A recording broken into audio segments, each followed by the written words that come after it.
Bobby, probably you understood a little bit of the response of Dutch people. We ask what the hour of power means in their life. Why do you think the hour of power is so popular in the Netherlands or so well received? Well, I think the message that we're giving is a universal message, and I think it's true everywhere we go, that the things I'm saying today are things people said 1,000 years ago. We learn them from the scriptures, and the Bible is bread. We say it's the bread of life, right? And people think, I've already had bread. I had bread a week ago. But no, you need to have bread every day. And I think we live in a world that is becoming spiritually starving. And my hope is that hour of power is bread, just for people, free bread. That's what you want to communicate with this world. And you said, it's a universal message because the hour of power is seen in China, in Europe, in Africa, all over the world. That's right.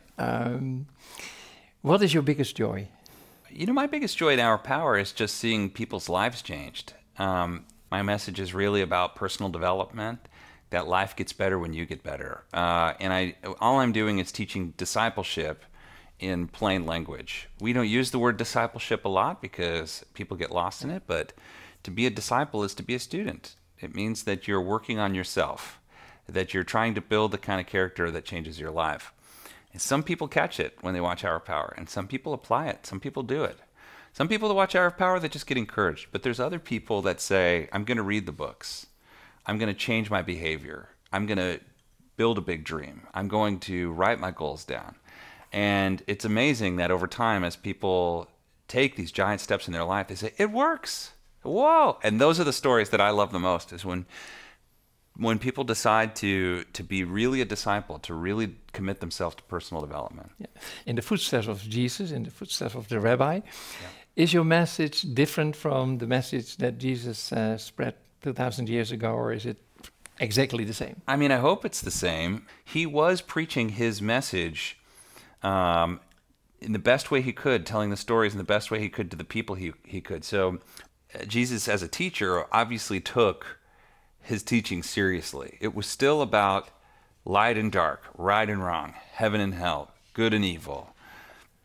Take up your cross and follow me. And yet at the same time, there is a lightheartedness to him as well, where very often the Pharisees, they don't like that he's sitting down and eating with tax collectors and Zacchaeus and prostitutes. I mean, we think, oh, it's so lovely he ate with prostitutes. But imagine you saw your pastor, you went down to a cafe and you saw your pastor at a table with 10 prostitutes. You might scratch your head. You might think, oh, I don't know about that. And so Jesus had no problem. In those days, to eat with someone was to call them an equal. And so Pharisees would never do that. And even the Zacchaeus story, you think about this, that Jesus picked Zacchaeus in that town out of any religious leader. Imagine, Jesus comes to town and whoever he has dinner with is the one who's honored. And you have Martin Luther King and Mother Teresa and some other great, these great people. And then he says, Bernie Madoff, I'm coming to your house today. We're going to eat together. Everybody goes, oh, Bernie Madoff, he stole from my mother. He robbed me. He got away with it, and da-da-da-da-da. And so that was the shocking thing about Jesus was his ability in a very joyful and fun way to sit at the table with sinners. But they always left change, of course, so that's important. Yeah. So. Do you like to sit on the table with sinners? Yeah, absolutely. Yeah. I'm a very extroverted person, as my family can attest. You're this way too, I love meeting strangers all the time. And especially, when we started our church, we actually started in a bar. An American Legion Hall is a beer hall, and we had many times where, I would be preaching a sermon, and from like one time, the real story, behind me, a young guy in his early 20s, completely drunk. All he was wearing was shorts, no shoes or shirt or anything, was bright red, stumbled in, and everybody looked, and I looked behind me like this, and somebody from our church just took him and sat next to him, and he curled up like this, kind of like this guy, and put his head on one of our elders' laps, and we just sat there. We continued to have church with this drunk guy sleeping and that's how our church has always been. Always inviting people. Like I have this joke, every once in a while when I'm welcoming people, I say, our church is not full of hypocrites. there's always room for more. It's like, like it's not full of everything. Yeah. So like we understand that there's hypocrites in the church. We understand that there's sinners in the church. We understand that a lot of people in the church, even leaders, are often doing things they shouldn't be doing. But we also have an agreement that we want to live holy and good lives. We want to live righteous lives. But we have this expression, do your best and forget the rest. Yeah. And the number one reason people leave church is because they sin or they make a mistake or they go through a divorce.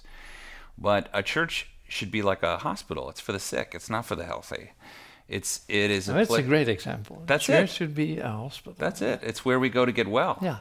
It's where if you feel lonely, go to church. If you're a sinner, go to church. And in fact, to not go to church is your way of saying, I'm perfect. I got it. I don't need the Lord. I figured it all out. I'm done learning. I'm done growing. I'm done improving. And I think it's important, of course, obviously, that we never get to a place where we say, I figured it all out. And that is the key. A healthy church is one where people know they can go and get better. Yeah, you pointed out, you said that guy. That's our gift from the Hour of Power in Netherlands for you. It's from a sculpturist, famous sculpturist, called Timothy Schultz. It's called The Homeless Jesus. I love it. Thank you, Jan. This is a beautiful... Look at the feet. Yeah, it's Jesus. This is Matthew 25, right? Where the sheep and the goats. I was naked, I was hungry, I was in prison. I would love you to read it if you can. Absolutely. And explain what our mission is. Yeah. Then the king shall say to those on the right hand, come, you who are blessed of my Father, inherit the kingdom prepared for you from the foundation of the world. For I was hungry, and you gave me something to eat. I was thirsty, and you gave me something to drink. I was a stranger, and you invited me in. Naked, and you clothed me. I was sick, and you visited me. I was in prison, and you came to me. Then the righteous will answer him, saying, Lord, when do we see you hungry and feed you, or thirsty and give you something to drink?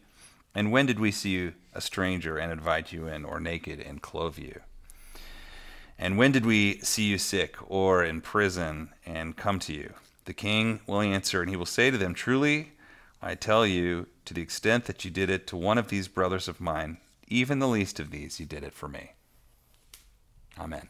What a gospel, huh? That's the gospel. What a loving Savior. That's right. We have a jubilee. The Hour of Power Netherlands is 25 years this month. Wonderful. I love it. Makes you happy? Of course. What an amazing thing. I love the story of my grandfather calling you on the phone, in the middle of the night. Jan, I need to start our... That was his personality all the way. Yeah. Just, and needs it right now, Yeah. And I'm grateful to be standing on the shoulder of a giant like him, and grateful for him teaching me. So, 1970, the Hour of Power started. Yeah. And you're walking in the footsteps of your grandfather. Yeah. Isn't it amazing? It's amazing. And it's amazing what he accomplished in his lifetime. I think that a lot of people point to building the Crystal Cathedral as this great accomplishment. I actually think one of his greatest accomplishments was getting the Hour of Power on in the Soviet Union. Yeah. I mean, think about that. Yeah. He got a evangelical Christian church service on television in the Soviet Union through his friendship with Mikhail Gorbachev via Arm & Hammer. And what just the power of networking. You see it right there. He just accomplished so much. And honestly, when I think about my grandpa, for me, he was my mentor. We were close, very close. In real life, sitting here, he's just like he was on the pulpit, just big voice, big chested, This is the day. Yeah. Bye, Grandpa. Have a good day. No. Make it a great day, and this kind of thing, I actually wish Haven and my kids could have got to know him. He's such a special guy. Yeah. Your grandfather had one expression, and probably yours as well. If you believe it, you can do it. Yeah. If you believe it, you can do it. That's right. That's 100% right. Yeah. Our world believes that less and less. Yeah. One of the big challenges for every human being today is to blame because they're embarrassed about where they are in life. Anybody who goes through divorce, they blame the other person. They never take responsibility. Anytime people don't achieve their dreams or whatever and they're confronted, they never say, I didn't achieve my dreams because I didn't do the work and I didn't learn the thing and I didn't apply myself and I didn't take responsibility. It's always, I got sued. I got betrayed. It's the government's fault. It's this, it's that. And the problem is in life, there's no easy goals, right? Every goal has challenges. You can't just make a goal and assume it's going to be a smooth sail, right? And anyway, smooth seas never made a good sailor, right? You need those challenges. And those walls that are there, those walls, the brick walls that keep you, that feel like they're keeping you from getting your goal, they're not there to keep you out. They're there to keep out people who don't want it bad enough. They're there to keep out the people who don't refuse to apply themselves. And so I think we live in an era where more and more people don't believe if you believe it, you can achieve it. But the truth is, if you apply yourself, it's being old, being young, too young, being not educated, being poor, none of those things can stop you if you really are committed to the dream. None of those things can. The only thing that can stop you is you. That's what I believe. If you have a little bit of intelligence and if you're relatively healthy, and even if you're unhealthy, I know you can do amazing things. Yeah. Who is Bobby Schuller? The first thing I would define myself, and this is important, is just as being a beloved child of God. I think that's the first thing. So we teach that a lot too, right? Yeah, I think of myself as a son of God. I think of myself as a father and a friend and a good husband and a pastor. You mentioned the word friend. We have a kind of jubilee as well, because 25 years ago I met you for the first time. You were That's 17 right. in Jerusalem. Yeah. And that friendship, and thank you for that, has been developed through the years. What is your dream for the Hour of Power? What's your hope? We have maybe 2 million people right now watching Hour of Power. My hope is to get to 10 million someday. I have another dream that I don't talk about a lot, which is a long, long ways away, which is to either buy or build another crystal cathedral. This is something that's maybe 10, 20 years from now. I remember once there was something I wanted to do. It was actually when I wanted to move to Germany to go to the World's Fair. Someone close to me said, "Why do you need to do that? Why do you need to go to Germany?" And I said, "I don't need to go to Germany. I want to." And I think it's important as Christians that we get out of this, why do you need this? Why do you need that? As if the only thing we ought to have is what we need. We ought to have what we need, but we can get things we want too. And I think that's important to know that if you want to achieve great things, if you want to build great things, if you want to do beautiful things, if that's what you want to do, and it's moral and good, do it. Why not? And it's a great exercise for Christians who have been caught in legalism, especially when somebody says, "Why do you need that?" to say, "I don't. I want it. It's my dream." And that's okay. That's a good thing. The Bible does not say that our cup is full. It says that our cup runneth over. And so it's important. One of the big mind shifts to take is to shift from scarcity, which is only do what you need, to do all that you want. A lot of people would say things like, especially talking about the poor, a lot of people in that scarcity mindset would say something like, "Why would you spend all of that money on a building when you could help the poor?" And that's a ridiculous question. I understand why people would say... I think there's some value to that question. It's not a valuable question. It's a bad question because the people that ask that, first of all, rarely are doing anything for the poor. You know who else asked an almost identical question was Judas Iscariot. Yeah. So a woman with a very valuable perfume that was worth a year's wages, something like that, poured it all on Jesus' feet to prepare him for his death, remember? And remember what Judas said? "Why such waste?" That was the question. Why such waste? And then he followed it up with, "That money could have been used to care for the poor." And Jesus says, remember what he says? "You shall always have the poor, but she's doing this to prepare me." Yeah. Right? So to me, when I see that story, it's about worship.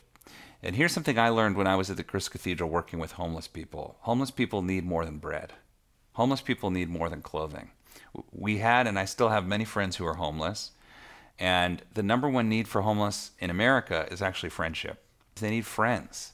They need a place to belong. And when I was at the Crystal Cathedral, it was full of homeless people who would go to a gym, they would shower, they would put on a nice shirt, and they would come to church, and people knew they were homeless sometimes. People sometimes didn't know, but they would receive dignity, friendship, a family. And the Crystal Cathedral was their building. It was their church, and they took a lot of pride in it. And see, this is the problem today with so many people, politically especially, is that everything is oppressed and oppressor. Everything is victim and oppressor, and that's just not how the world is. So I think creating great art, creating great buildings, creating great experiences, if it's for the public, if it's for everyone. Like, I don't want to build a glass cathedral for me to be in, right? It's not just for me to be alone. It's for the public. It's for everyone, forever, for free. And I think if somebody doesn't believe in that and doesn't want it, then don't give. So I think that I just find so inspiring is when any person has goals, has a vision, has a dream, knows where they want to go, believes it's possible, is working on themselves. Every human being wants to become more, wants to be more, wants to achieve more, wants to make an impact on life. And we live in such an amazing time. It doesn't matter how old you are, if you can make an impact on people's lives. To conclude, Bobby, what is your wish for your Dutch friends who watch you every Sunday? My wish for the Dutch is that they'll just continue to do what they're doing. I mean, I will just tell you, I love this country. And I think COVID had a negative effect on everyone. And I hope that the Dutch continue to be as joyful and jolly and friendly and bicycle riding and flower loving and food loving as they always have been. I love this culture, I love these people, and I love to be here because I always feel right at home. I hope you will come back many, many times to encourage what you did a couple of weeks ago during the live events with thousands of people that attended those meetings. And thank you for coming over to the Netherlands and sharing that joyful message of there's hope for the future. Vrienden, welkom bij het YouTube-kanaal van Hour of Power. Hier vind je de interviews die ik mag hebben, inspirerende toespraken van Bobby Schuller en de muziek uit onze uitzendingen. En ik hoop dat de gesprekken die ik mag voeren met bekende en onbekende Nederlanders je ook zullen bemoedigen. Nou, ik nodig je uit om de abonneerknop in te drukken op het YouTube-kanaal en zo met ons in contact te blijven. Tot ziens bij Hour of Power via YouTube.